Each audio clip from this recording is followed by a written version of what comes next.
ভাই পাসওয়ার্ডের কথা তো নিশ্চয়ই মনে আছে, যেখানে ইমন ভাইকে আমরা দেখেছিলাম একটা প্রতিকূল চরিত্রে অভিনয় করতে, দুর্দান্ত অভিনয় করেছিলেন এবং কাছের ছোট ভাই আস্থা অর্জন করেছেন বলে আমার ধারণা শাকিব খান এমন একটি গুরু দায়িত্ব ইমন ভাইকে দিয়েছেন, অর্থাৎ রিমার্ক এইচবি যে লিমিটেড আমরা বলছি সেটার অবশ্যই এক্সিকিউটিভ ডিরেক্টর মামুনুল হাসান ইমন, আমি তাকে হচ্ছে আমাদের জানাবো, তাকে অনুরোধ করবো আপনজন প্রোভাইডার ব্যাপারে বিস্তারিত আপনাদের সঙ্গে শেয়ার করতে এবং বিনীতভাবে অনুরোধ করছি একটু যদি সবাই আমাদের কথাগুলো শুনে প্লিজ রিকোয়েস্ট করছি আপনাদের।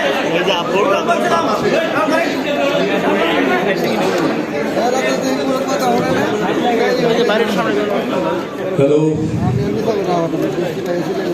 সবার উপরে শান্তি বর্ষিত হোক, সবার মধ্যে ভালোবাসা ছড়িয়ে যাক।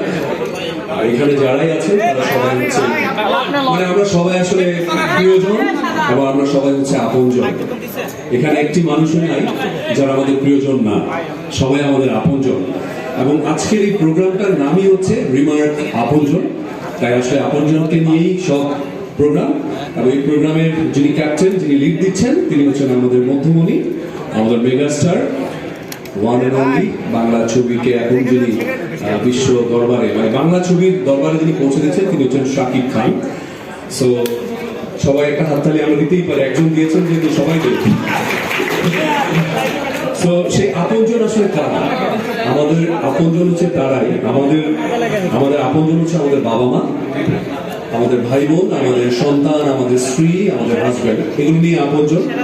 এবং কিছু কিছু আপনজন হয় বন্ধু বান্ধব। তো সেই আপনজন তারা যারা একজনের বিপদে মাথায় হাত দিয়ে দেয়। একটা মানুষের তো একটা ভবিষ্যৎ থাকে যে আমি একটা বিজনেস করছি বা আমি একটা কিছু করছি, আমি যে বিজনেসটা করি, আমার ফ্যামিলির যে কর্তা, সে যদি হঠাৎ করে তার কিছু হয়ে যায় তখন কিন্তু কেউ না কেউ মাথার উপরে হাত চালায়। তিনি হচ্ছে আমাদের আপনজন, রিমার্ক হচ্ছে আমাদের সেই আপনজন। সো সেই রিমার্ক খায়রান অলরেডি পুরো ইন্ডাস্ট্রিতে একটা আপনজনে পরিণত হয়েছে। এটা সবচেয়ে বড় প্রমাণ হচ্ছে আমাদের মেগাস্টার, উনি বসে আছেন এবং শুধু একা বসে নেই, বাংলাদেশের টপ ক্লাস মডেল এবং নায়িকাদেরকে নিয়ে বসে আছেন, সাথে আমিও আছি।